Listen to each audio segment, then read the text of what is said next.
The Daily Bread Devotions. Today's reflection with Pastor Jeff Elis Cupides. Itong the best segment. Hindi to suboptimal segment. Pastor Jeff, good morning. Magandang balita. Ano meron? Yan, hindi rin tayo sub-spiritual. Tayo Yan! within spiritual realm Naku, tayo. kailangan Yan ka ang namin kulang ngayon, doon. Pastor, kasi daming kalamayin mo loob ng mga nasa comment section. Alam ko, nagbabasa ako at talagang nagpupuyos ang mga damdamin. Yan ako. Ito Hirap na. ng posisyon. Oo. Sige, Oo nga. Tsaka- boto pa kayo ng mga... Mamaya na.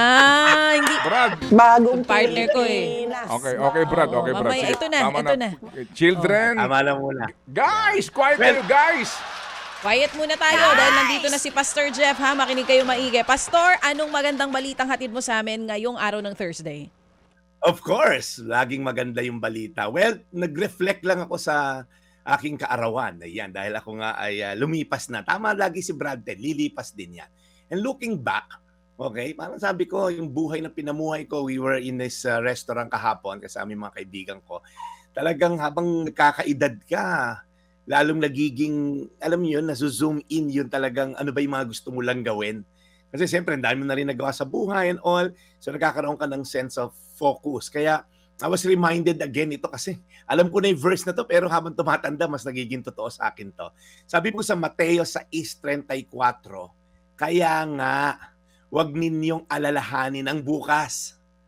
Sapagkat ang bukas, ang mag-aalala sa sarili niya. Sapat na ang inyong mga suliranin sa bawat araw. Ang galing na to. Nung inaaral ko to, sabi ko, tama naman si Jesus no? Ang dami nating minsang concern at minsan yung mga concern natin maaaring hindi mangyari naman. But that's not to say hindi tayo magpaplano. Ngayon po gusto ko lang i-share to. Tatlo lang po itong gusto kong i-share na out of this verse ay matututunan natin. Number one, yung realidad po ng mga hamon sa ngayon. Sabi, each day has enough trouble of its own. Sabi rin sa verse sa English version. So honest naman si Jesus. May mga hamon talaga sa buhay. Hindi niya sinabi na huwag kayong mag-alala, walang magiging problema sa buhay. Hindi. Sabi niya, in this world you'll have trouble. So sinasabi niya, meron talagang haharapin kang problema. Isipin mo, may dala kang mabibigat na grocery bags para sa araw na to. Tapos idadagdag mo pa yung grocery bag bukas, next month, next week.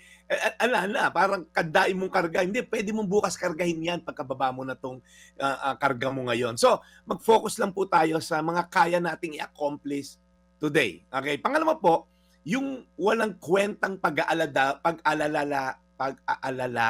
para sa bukas. Sabi ni Jesus, do not worry about tomorrow. Kasi tomorrow will worry about itself. Kasi pag nag-alala tayo sa bukas, may inaalala ka pa ngayon, hindi mo na solusyonan yung ngayon, hindi mo rin naman alam kung mangyayari yung bukas. Ang ginagawa po ng worry, it drains our energy of today. Parang rocking chair yan. May sabi ng isang quote, parang worry is like a rocking chair.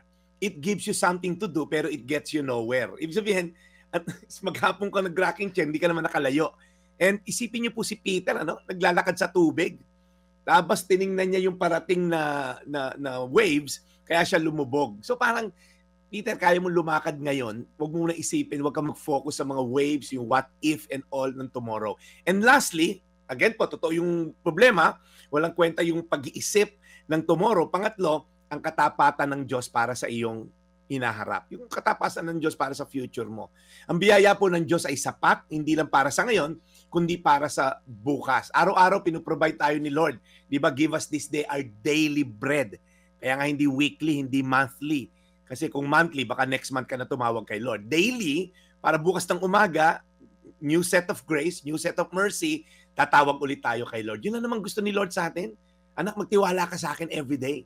Yung mga problema mo bukas, huwag mo intindihin yan. Kasi bukas, nandun din ako bukas, aalalayan kita sa problema mo sa ngayon. So ano man pinagdaanan po natin problema, mag-focus po tayo, Lord, ito yung problema ko for the day. Kalusugan niyan, pera, relasyon, ialay mo kay Lord kasi hawak niya ang future. Do not be afraid of the future. Be in a relationship with the one who holds the future. So again, kilalanin mo yung hamon sa ngayon. Okay? Huwag kang mag-alala para sa bukas at tandaan mo ang faithfulness ni Lord available sa iyo mula ngayon magpakailanman. Ulitin ko lang po yung verse na binasa ko para sa mga na-late ng tune-in. Mateo 6:34, kaya nga huwag ninyong alalahanin ng bukas, sapagkat ang bukas ang mag-aalala sa Kanya. Sapat na ang inyong mga suliranin sa bawat araw. Ay magdasal, Panginoon, salamat po sa assurance na even yung aming kinabukasan, yung future namin kayo may hawak. May mga inaalaw kang pangyayari sa ngayon upang maging matatag kami bukas. May mga challenges sa ngayon upang kumapit kami sa iyo araw-araw. So Lord, hindi mo naman sinabi na kayo na bahala dyan, makita-kita tayo sa future. Lord, kasama ka namin in the midst of the storm. Kaya Panginoon, sa mga taong pilit na kine-carry yung mga problema pa sa hinaharap, tulungan mo sila just to face the challenge ngayon.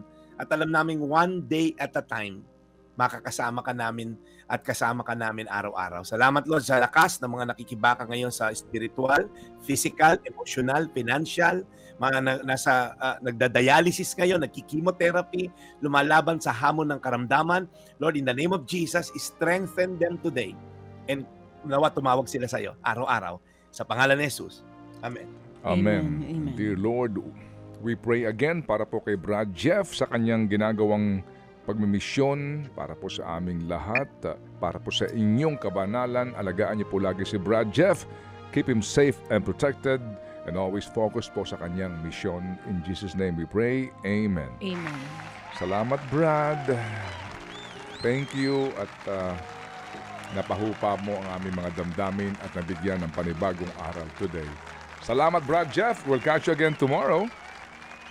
Maraming salamat, Brad Ted. Again, as always, ito po yung Daily Brad, your daily dose of inspiration. Thank you, serving the people, Brad Jeff Eliscopides.